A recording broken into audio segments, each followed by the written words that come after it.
Sejam todos muito bem-vindos à quarta semana da Água Hidrogeron, um evento que criamos para debater em alto nível, com grandes profissionais, o saneamento brasileiro. Eu sou Rodão Macedo e hoje vou conversar com uma profissional pela qual temos grande admiração, que é a Laura Petri Geraldino, vice-presidente de operações da Companhia de Saneamento de Alagoas, a Casal. Nós da Hidrogeron que atuamos fortemente na região do Nordeste e por onde passamos, a Laura é sempre uma pessoa muito referenciada, citada, né, como uma profissional realmente muito benquista, né, no mercado. Bom, Laura é engenheira civil, especializada em meio ambiente e inovação estratégica. Possui mais de 25 anos de experiência nas áreas de meio ambiente, saneamento e energia, atuando em empresas como Sage Amparo, a Sanasa de Campinas, CPFL, ERM Brasil e entre outras. Atualmente, a Laura ocupa o cargo de vice-presidente de operações da Companhia de Saneamento de Alagoas, né, a Casal, onde um dos seus desafios é transformar a companhia, além de produtora de água, em produtora de energia em um futuro breve. Eu quero entender bem essa história aí. Laura, seja muito bem-vinda. Agradecemos imensamente por ter aceito o nosso convite, por ter reservado um tempo na sua agenda, né, para a gente poder conversar, para você poder compartilhar com as pessoas, né, as informações e a gente discutir um pouco aqui sobre o saneamento. Laura, seja muito bem-vinda. Obrigada, Rodão. Obrigada pela oportunidade. Agradeço aos colegas da Hidrogeron. A Hidrogeron também é uma referência para nós aqui, uma parceira de longa data aqui, tanto da Casal quanto dos outros locais que eu já passei aí na minha trajetória profissional. Então, agradeço muito o convite e estou à disposição aí para a gente conversar. Legal, legal. Obrigado. Bom, Laura, vamos lá. Então, nossa primeira pergunta já é referente ao tema do Dia Mundial da Água, que são as mudanças climáticas, né? Isso que sempre nos preocupa. Bom, atualmente existe uma preocupação grande com as questões climáticas, né? E o estado de Alagoas, pelo que a gente acompanha, né, aqui, sofre, né, uma influência direta com esses fenômenos, principalmente o El Ninho, tá? Bom, que o El Niño ele pode tornar mais severo, né, esse período de seca. Como a Casal se prepara para esses eventos, né, de mudanças climáticas, quando são muito acentuadas, né? Como é que o Estado se prepara, Laura? Então, eu estou aqui na Casal desde 2021. E por incrível que pareça, os eventos climáticos que nós mais sofremos aqui nesses últimos 2 anos foram de chuvas severas, não de seca. A seca, ela já é bem significativa, né, nos períodos aqui, praticamente o ano todo, com exceção dos meses de maio a agosto, né, onde a gente tem períodos chuvosos mais severos.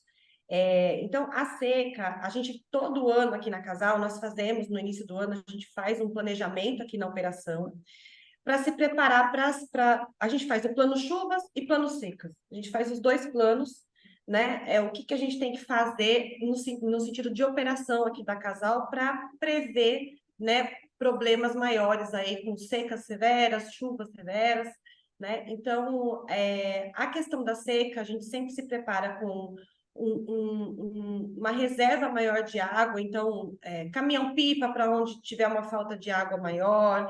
A gente faz uma revisão dos nossos filtros, por exemplo, leite filtrante, para garantir um melhor tratamento de água, né? No futuro, né, mais a longo prazo, a gente teve essas concessões que elas visam exatamente uma melhoria nos nossos sistemas de produção de água, né? O modelo de concessão aqui, ele é um pouco diferenciado dos outros, então a Casal ficou com a produção de água e fez a concessão da distribuição de água e do esgoto. Mas quando a gente fala na concessão da distribuição, a gente também colocou nesse processo de concessão a obrigatoriedade de investimento para a melhoria da produção de água. Então, com isso, a gente vai garantir uma maior oferta de água, né, um melhor tratamento, para a gente também tentar prevenir aí esses períodos de seca. né? Locais onde hoje, com os sistemas que nós temos hoje de tratamento, nós fazemos uma distribuição de água intermitente, ou seja, a gente não consegue abastecer 24 horas por dia, 7 dias na semana. Com esses novos investimentos, essas ampliações e novas estações de tratamento de água, a gente vai garantir aí uma oferta de água ininterrupta. Né? Então, isso são os investimentos a longo prazo, obviamente, que são estações muito grandes, são sistemas, né, muito complexos. É impossível a gente já ter feito isso em um ano aí de concessão, 2 anos de concessão, mas estão dentro dos planos, estão dentro do modelo aí, né, de concessão assinado aí em contrato com as 3 concessionárias. E o engraçado é que nós tivemos muitos períodos de chuvas aqui, né? E chuvas muito severas. Então, o estado de Alagoas ele sofre muito com chuvas, porque a água vem toda de Pernambuco, né? A maioria, né, das chuvas, ela desce muita água de Pernambuco. Então, o pessoal ali da zona da mata litoral, que são as nossas, que é o local que nós temos mais estações de tratamento de água, sofrem muito com essa situação, porque a água fica praticamente intratável, né? A gente chega em padrões de turbidez, cor, assim, altíssimos, a gente tem que parar mesmo o tratamento, a gente não consegue tratar. Nós temos problemas em acesso a captações, então nós tivemos captações que elas ficaram completamente ilhadas. A chuva maior que nós tivemos, que foi em 2022, em junho de 2022, eu tinha acabado de assumir a vice-presidência, nós tivemos um período de chuvas gigantescos aqui, as torrenciais mesmo foram muito acima da média, e essas chuvas, elas provocaram muitos transtornos, né? A gente teve caso de operador que ficou ilhado, né, em sistemas nossos de captação de água, a gente não conseguia chegar até lá para tirar o operador de lá, teve que ser resgatado por helicóptero. Então, a gente teve muito transtorno, até o próprio Rio São Francisco, que a gente pensa, né, fala, nossa, o Rio São Francisco é enorme, né, aquele rio lindo, a gente vê nas fotos, a gente vai em local, a gente vê aquela coisa linda, nem ele escapou. A gente teve casos, assim, de turbidez altíssima, nós precisamos parar o tratamento.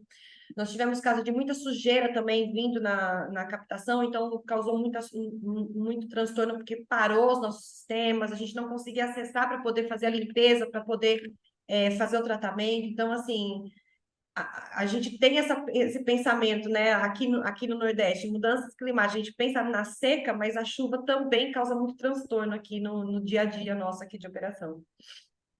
É interessante isso, né? Porque talvez a população veja, tá chovendo, agora tá tudo resolvido, agora tá fácil. E não é bem assim, né?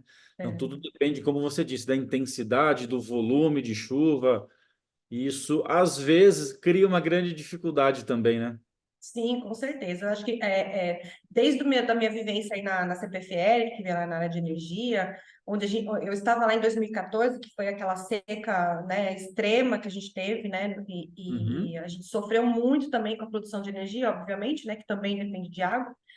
E eu me lembro que todo mundo falava isso, não, mas tem que chover, mas tem que chover no lugar certo, né? Na hora Ah, certa. Então, assim, não é exato. simplesmente chover, né? São Paulo, a região de São Paulo ali, são aquelas chuvas torrenciais que duram muito pouco tempo, então, assim, você não consegue ter uma recarga no aquífero, né? E a Sim. chuva praticamente ela vai embora, né? Então, ela não é tão producente quanto uma chuva constante. Então, tem todo esse mito aí, né, vamos dizer assim, de quem não trabalha com isso, quem não está ali no dia a dia para entender, né? Então, a gente pensa que também, choveu, graças a Deus, recarregou aquífero, não sei o quê, mas a gente também não é preparado para ter uma chuva tão forte, né, tão intensa. Esses dias mesmo aqui no Carnaval, a gente teve um evento de muita chuva e muito vento, isso é completamente atípico nessa época do ano aqui. Eu até brinco com eles aqui, eu falo, nossa, parece que eu estou em São Paulo. Quando começou essas chuvas no carnaval e teve muito problema com energia por causa de ventania, então a própria Equatorial, que é a distribuidora de energia aqui do estado, teve muito problema com relação a isso, né? E eu até brincava, falei, nossa, parece que eu estou em São Paulo, porque essa época do ano acontecer isso é muito atípico aqui. Pois é. Ou seja, são as suas particularidades, né? Então, os extremos sempre é difícil, né, Laura? Os extremos são complicados.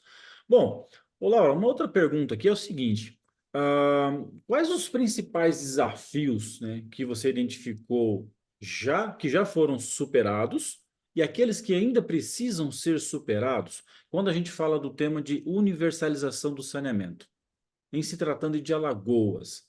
Uhum. O que que já foi Então, superado, o que já foi superado e o que você avalia que precisa ser superado? sem dúvida o que já foi superado foram as concessões, né? Então, o Estado, o governador na época, que era o Renan Filho, junto com a equipe dele, extremamente competente, e eles identificaram essa necessidade dele. Era preciso muito investimento, né? São muitos investimentos que tinham que ser feitos aqui no estado todo para poder garantir essa universalização. E o Estado não tinha condições de arcar com isso. Então, e de uma maneira mais rápida também para ser feito, optou-se por fazer esses modelos de concessão, né? Então, dividiu-se o Estado em três grandes blocos.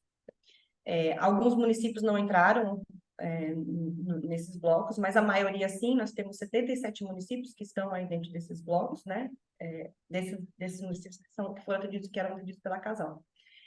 E nós tivemos uma divisão aí entre três blocos. Então, a gente teve o bloco principal da região metropolitana de Maceió, que foi o primeiro. Depois, a gente teve o bloco do Agreste Sertão e o bloco da Zona da Mata Litoral. Então, essas concessões, elas foram muito importantes porque elas aceleraram esse processo, né, de universalização. Então, o modelo de concessão, ele tem metas, né, as metas são claras. Então, até 2030 tem que estar universalizada a água. Então, são metas agressivas, e a gente não ia conseguir sem ter essa iniciativa privada junto com a gente. O Então, investimento necessário é muito pesado, né, Laura? exatamente, exatamente. É muito grande, não só o investimento, mas também nós temos particularidades aqui no estado, né? Então, na região da Zona da Mata Litoral, nós temos muitos municípios, muitas estações de tratamento de água isoladas em cada um deles. É muito diferente, por exemplo, do Sertão e do Agreste, onde nós temos um sistema coletivo, né? Porque a oferta de água é muito pequena através de poços, por exemplo. Você não vai conseguir perfurar um poço e ter água nessa região. Então, você precisa levar água lá do Rio São Francisco até lá as últimas cidades lá em cima. Então, são 19, a gente tem um caso específico, são 18 municípios que são abastecidos por um único sistema coletivo. Então, isso dá uma insegurança operacional muito grande, porque para a bomba são 18 municípios e 200 mil habitantes sem água, porque uma bomba parou. Então, a gente tem particularidades ao longo do estado que são muito complexas, né? Assim, essa divisão de blocos ela foi muito bem feita, porque são complexidades diferentes em cada um dos blocos. E realmente, sem a iniciativa privada, sem essa injeção aí de capital, a gente não conseguiria atingir aí a universalização tão rápido. Então, Laura, você trabalhou em outros grandes projetos, em outras cidades, estados, né? Conhece muito outras realidades estruturais do Brasil. Qual foi a trajetória da engenheira Laura até chegar a Casal? A trajetória foi bem interessante, assim. Eu sou engenheira civil, né, de formação, mas eu nunca, acho que eu trabalhei 3 meses em obra mesmo, obra civil, e apareceu a oportunidade de fazer o estágio na Sanasa, e daí eu entrei na área de saneamento e não saí mais.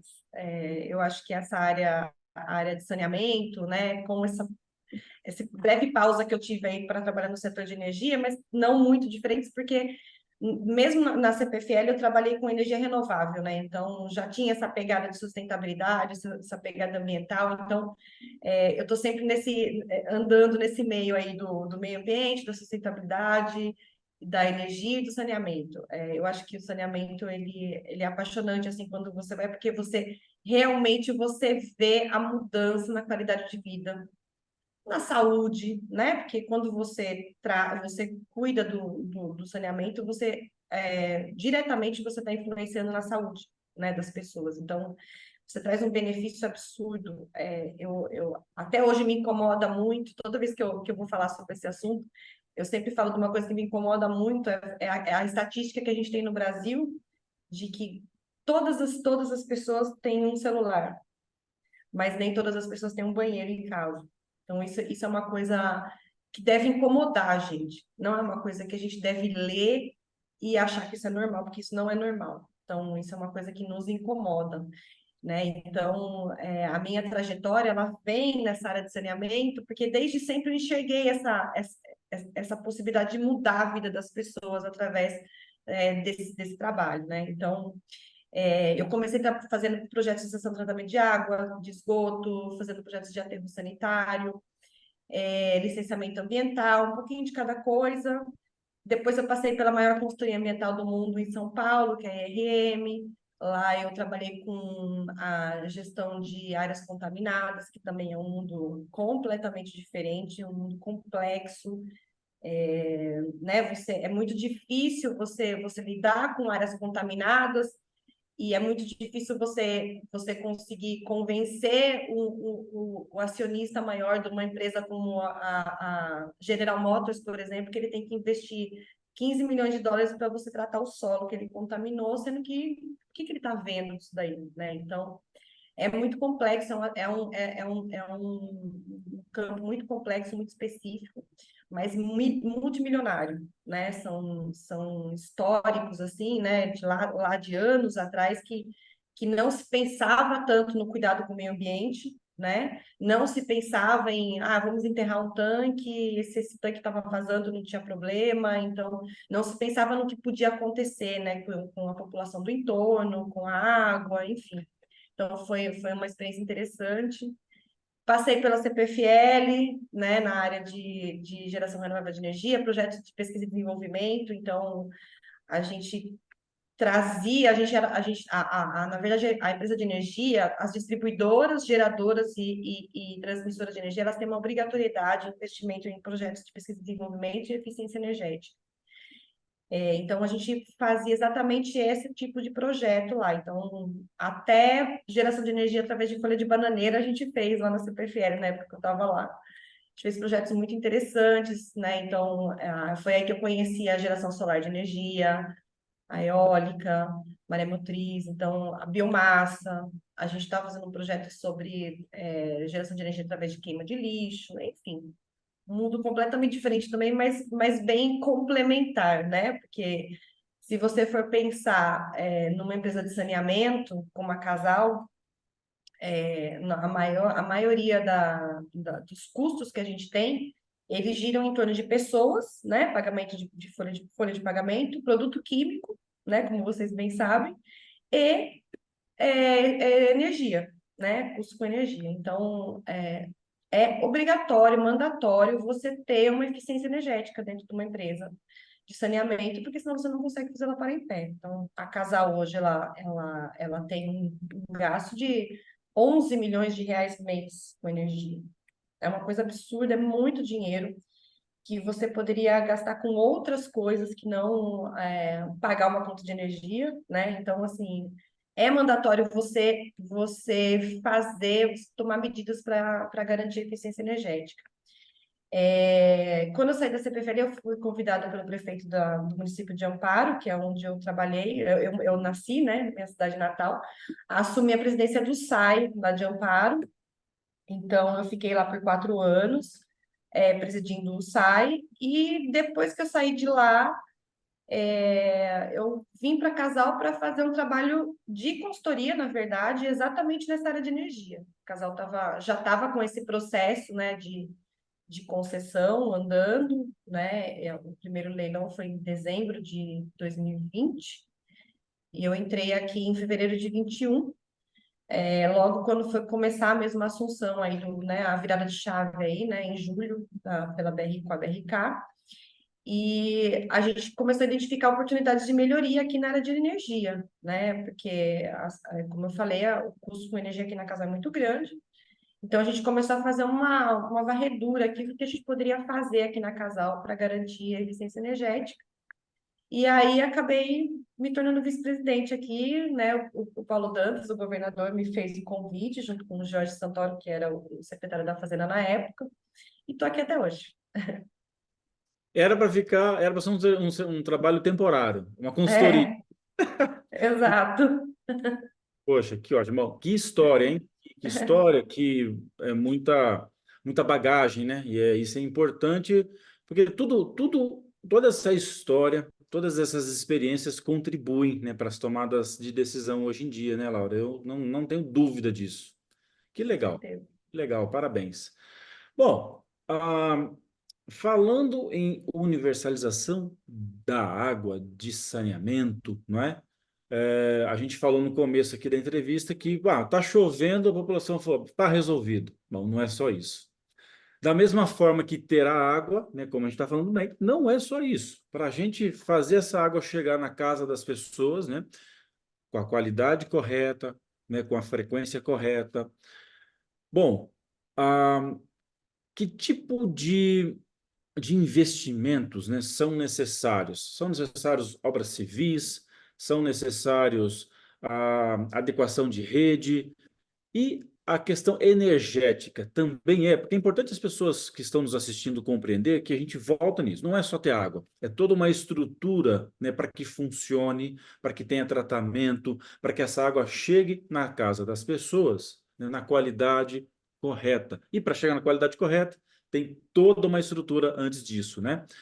Bom, ah, essa questão energética também acaba sendo, para o estado de Alagoas, um desafio também, Laura? Sim, é como você bem disse, né? Então, para a água chegar na casa das pessoas, a gente não foge de ter ser necessário usar energia, né? Porque são bombas, né? Então, a gente tem que ter uma qualidade de energia adequada, né? Então, nós temos casos aqui de problemas de falta de energia, e aí, quando volta o sistema, alguma bomba não funciona, né? E a gente tem trabalhado muito junto com a Equatorial nesse sentido, né? Porque a Equatorial, que é a distribuidora de energia aqui do estado, eu falo isso para eles e eu acredito que agora eles já internalizaram isso, porque eu já ouvi eles falando isso em reuniões, então acho que eu consegui, pelo menos, fazer eles entenderem assim, o quanto é importante a energia para casal, né? Quando você. Eu vou dar o exemplo desse sistema de 18 municípios que eu comentei. Então, nós temos um sistema de bombeamento, ele pega a água do Rio São Francisco. Aí esse sistema de bombeamento ele manda a água, né, através de uma cadeia de bombas até chegar no último município lá em cima, que é Cacimbis. Então são 18 municípios que ele tem que vencer. Hidraulicamente, como é que funciona? Você tem que ter tudo pressurizado, né? Então tem uma casinha aqui no começo do sistema, ela tem que encher a caixa d'água dela, aí depois vai para outra casa e assim vai. Então você tem que estar com o sistema todo pressurizado para a água conseguir chegar no último ponto. É muito diferente de energia, né? Energia, acaba a energia, na hora que ela volta, você aperta o interruptor, voltou energia na hora na tua casa, é instantâneo. A água é diferente. Então, se você tem uma queda de energia lá nas minhas bombas, o que vai acontecer? O sistema vai ser completamente despressurizado, né? Vai parar de abastecer, vai parar de encher, de ter água na tubulação, encheu as caixas d'água, o pessoal consumia aquilo ali, acabou, tá tudo vazio, tudo vazio as redes. Então, para encher tudo aquilo de novo, para estar tudo pressurizado, os 18 municípios, para chegar agora, não, são 22 dias para Uau! a gente conseguir ter tudo pressurizado, tudo funcionando bonitinho, são 22 dias. Então, assim, e não importa para a gente se demorou 5 minutos sem energia ou se demorou 2 dias. A despressurização vai acontecer. Então, é muito complexo. Então, assim, muitas das vezes os nossos sistemas estão ok, bombeamento funcionando tudo certinho, mas por conta de um problema com falta de energia que ocorreu há 2, 3 dias antes, a gente não está conseguindo abastecer adequadamente ainda alguma determinada região. Então, a preocupação com a oferta de energia, ela anda completamente junto ali com a oferta de água, né? Então, a gente tem trabalhado muito aqui junto com a Equatorial nesse sentido, de identificar, né, os problemas de falta d'água, cobrar deles também uma tratativa diferente com a Casal, né, que é a segunda maior cliente deles aqui no estado, e a gente tem essa particularidade, né? Então a gente tem que ter essa prioridade também com eles. No momento de uma queda de energia, ter um atendimento maior ali, do que, lógico que não, o certo é todos serem atendidos, né, da mesma forma, mas é pela complexidade mesmo, né? São muitas casas afetadas, muitas pessoas afetadas, e convenhamos que ficar sem água e sem energia é terrível, né? Verdade. Com um deles já é ruim, agora sem os dois é muito ruim. Então, a gente tem que trabalhar nisso mesmo para poder melhorar essa oferta. Que ótimo. Então, estão assim muito próximos, né? Há necessidade de água, mas há necessidade de energia elétrica. As duas, essas duas matrizes, né, precisam caminhar juntas, né? Porque se tiver água, mas não tem energia, a água não vai chegar adequadamente na casa das pessoas, né? Tem energia, mas não Exatamente, tem água, também não vai chegar. É importante exatamente. que as pessoas compreendam isso, né? Então, muito interessante. Bom, ô Laura, alguns serviços foram privatizados, né? É, a Casal ela continua com a responsabilidade, né, por captar e tratar a água e as empresas privatizadas elas são responsáveis pela distribuição dessa água tratada até a casa das pessoas. Ou seja, né, a qualidade da água continua, né, sob a responsabilidade da Casal. Laura, isso para as pessoas, para a população, na prática, muda alguma coisa?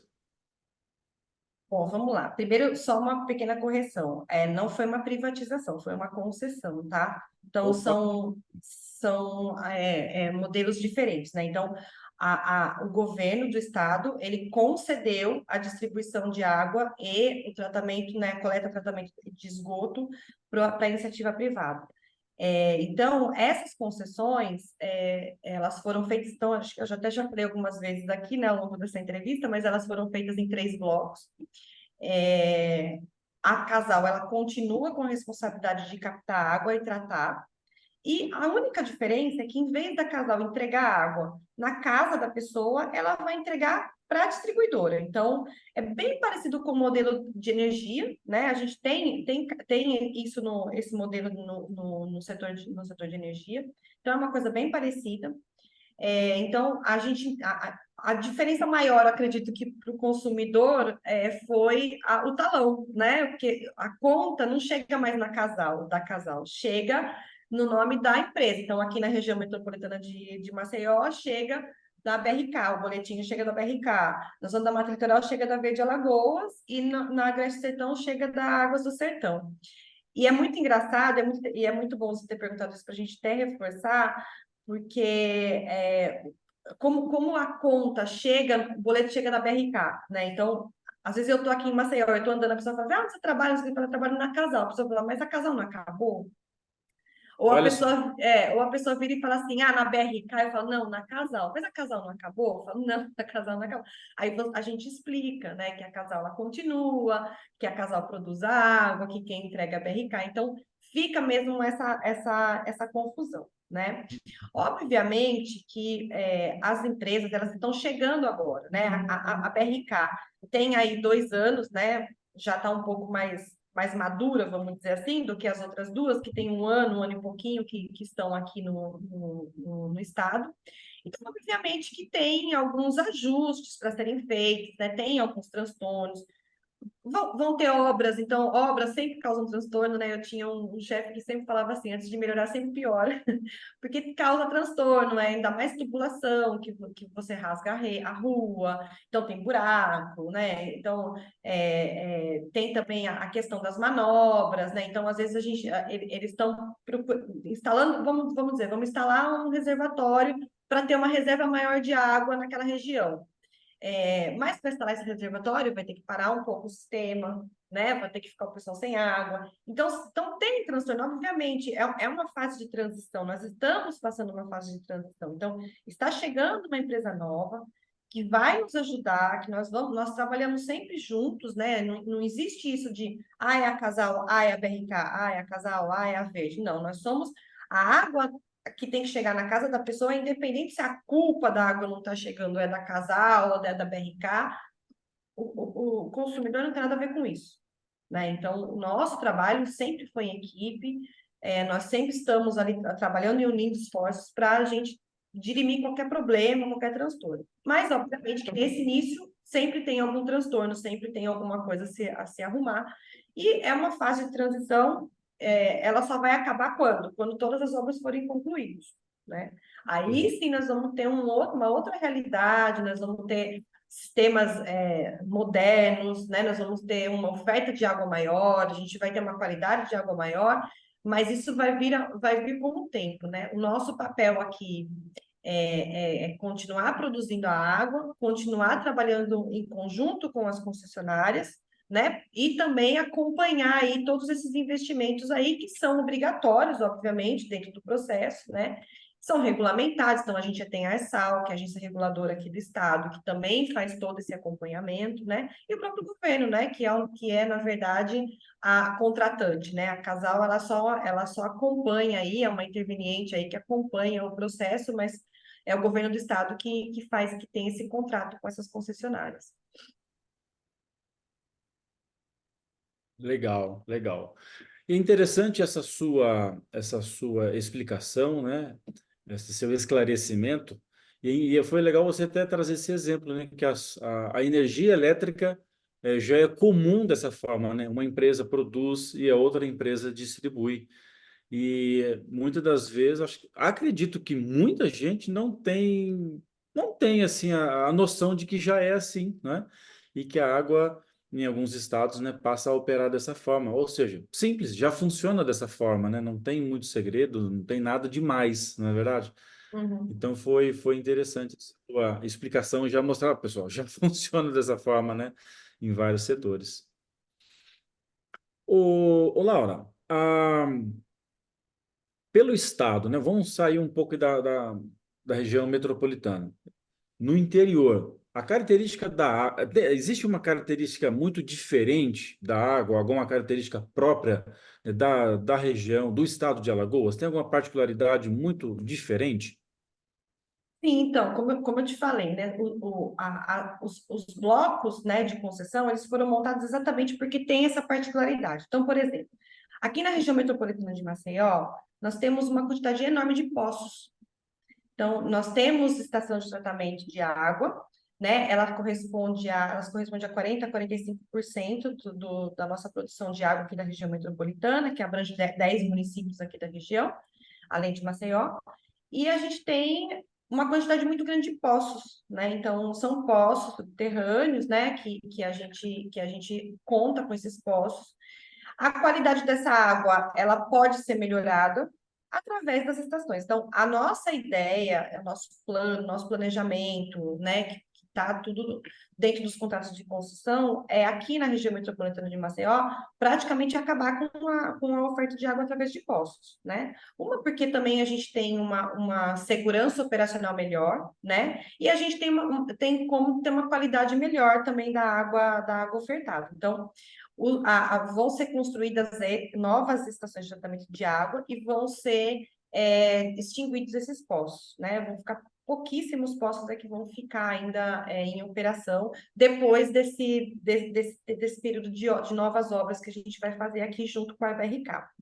Já lá na região do Agreste Sertão, como eu falei, nós não temos poços, nós temos sistema coletivo, né? Então, esse sistema coletivo, ele pega a água lá do Rio São Francisco, que tem uma qualidade muito boa, e ele distribui ao longo dos municípios, né? Então, ali também a gente tem uma estação de tratamento de água que ela vai ser concluída, ela já está iniciada as obras e ela vai ser concluída agora nesse processo de concessão. E também a gente vai conseguir garantir uma melhor qualidade de água e também uma segurança operacional maior. A gente já está investindo, a gente está esperando chegar, a gente comprou 2 bombas novas para essa captação, porque essas bombas que estão lá, elas são antigas, né, já estão um pouco cansadas, então a gente está trazendo bombas novas aí para poder garantir uma segurança operacional maior. A gente tem o Canal do Sertão, né, que é uma obra, né, de transposição, vamos dizer assim, da água. Então, ela pega a água do Rio São Francisco e ela tem um canal que corta, atualmente está cortando 150 quilômetros, mas ela vai chegar a 250 quilômetros esse canal. Então, a gente também vai conseguir captar água desse canal para poder abastecer, né, alguns municípios. Então, na região do Agreste Sertão, a gente tem essa particularidade. E na região da Mata Litoral, nós temos diversas zetas, né? A qualidade da água ali é um pouco mais complicada por conta dessas chuvas, né, que eu já mencionei. Então, a gente sofre muito quando tem essa época de chuvas, a gente sofre muito com a qualidade da água ali. Por isso que a maioria dos municípios eles vão ser contemplados com ou ampliações e modernizações ou novas estações de tratamento de água. Então, você sai do Horizonte, no Agreste Sertão, que são poucas estações de tratamento, mas são grandes e abastecem vários municípios, para uma região que você vai ter uma ETA praticamente para cada município. Então, essas são as particularidades. Então, assim, como eu disse, o governo foi muito feliz, né? A equipe técnica do governo foi muito feliz quando separou mesmo nesses blocos, assim, para poder focar melhor e poder ter um investimento mais adequado para cada região. Que ótimo. E, ó, então você falou, né, dessas estações que estão no interior. Por estar no interior, é tranquilo ou é difícil acesso a materiais, mão de obra, insumos? É mais difícil? Não é tão difícil por estar afastado da região metropolitana? Tem alguma dificuldade nesse sentido, Laura? Olha, a logística ela é um pouco complexa, né? No interior, principalmente, ela é um pouco complexa, mas a gente tem uma equipe muito boa aqui na Casal. Somos em poucos funcionários para atender o estado todo, mas o pessoal aqui se desdobra e monta uma logística bem interessante aí para poder atender todas as regiões. Nós estamos, inclusive, como eu falei, os maiores custos aqui são com energia e produtos químicos, né? Então, a gente tem também trabalhado muito no sentido de otimizar o uso desses produtos químicos, né? Então, nós contamos até com uma consultoria que nos ajudou aqui para avaliar essa questão, onde trocar um produto, onde manter o produto que nós já usamos, já com vistas também de estocagem, com vistas dessa questão de distribuição do insumo. Então, a gente também está fazendo esse trabalho, porque existe, obviamente, lugares que são mais complexos, né? Você pega, por exemplo, uma estação que você tem uma dificuldade de acesso, quando chega essa época de chuva. Nós temos lugares aqui que são 5 quilômetros para você conseguir acessar, né? E aí você chega lá, o caminhão não sobe, né? Então tem que melhorar o acesso. Então, assim, a gente tem aí alguns desafios aí pela frente, mas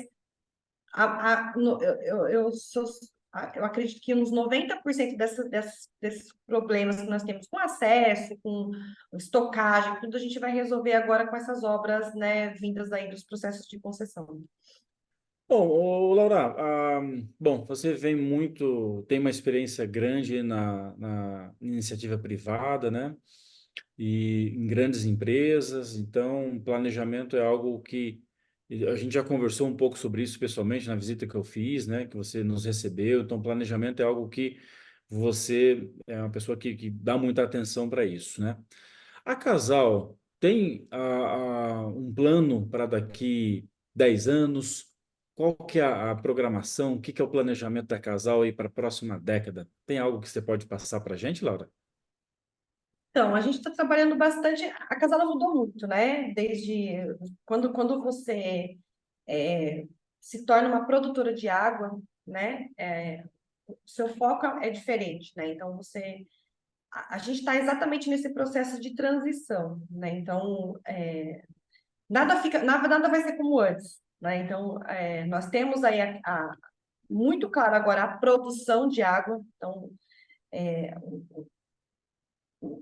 o estudo, né, o método, o planejamento, é um foco completamente diferente de uma empresa de saneamento geral, né? Então, você tem a parte de esgoto, você tem a parte de distribuição, você tem uma parte comercial muito grande, né? Quando você tem essa questão da distribuição. Nós não, vamos ficar somente com a parte de produção de água. Então, o foco é muito diferente. E como a gente também tem essa parte da energia muito forte aqui na Casal, você vê, a Casal é a segunda maior consumidora de energia do estado.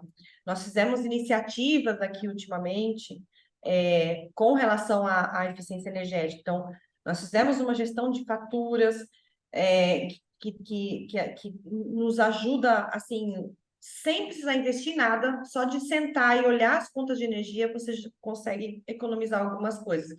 Trocar tarifa, olhar a questão de multa, olhar contratos de demanda. Então, isso foi uma primeira leva. Depois a gente fez todas as nossas unidades de baixa tensão com geração de energia solar. Então, isso também garantiu uma economia de 35% mais ou menos com relação às contas de energia de baixa tensão. Aí nós fomos para mais um passo, que foi a migração para o mercado livre de energia nas contas de média e alta tensão. Estamos exatamente nesse processo, nós fizemos a primeira grande licitação de compra de energia no fim do ano passado. Vamos garantir aí também economia na ordem de 35%. Então, como nós saímos à frente nessa questão da energia, nós também estamos ajudando o Estado a olhar para o Estado como um todo com relação a essa parte do consumo de energia. E, por que não, a Casal também não pensar em ser uma produtora de energia, né? Então, existem os planos da Casal, além de ser uma produtora de água, também ser uma produtora de energia. Esse processo é um processo um pouco longo, né? Obviamente, nós estamos estudando as possibilidades ainda, né? Todo esse aprendizado, essa curva de aprendizado que nós estamos construindo com essas iniciativas aqui dentro da Casal, na questão de energia solar, na questão da migração para o Mercado Livre, ela vai criar uma base para a gente poder, né, dar esse próximo passo aí na questão da produção de energia. Mas é isso que a gente almeja aí para Casal em breve. Nossa, que legal, que legal. Essa diversificação, né, de mercados, de receita que vocês estão planejando para casal é algo extremamente interessante e inovador, né? Quando a gente pensa numa empresa tão grande que está tão assim já enraizada no mercado de saneamento, né? E aí de repente tem um planejamento tão audacioso assim que é essa mudança de mercado. Mas é necessário, né? É necessário. Então parabéns aí pelas iniciativas. Muito, muito legal. Bom, Laura, tem algo mais que você gostaria de adicionar, de acrescentar, nessa nossa entrevista? Algo que a gente acabou não perguntando hoje aqui para você?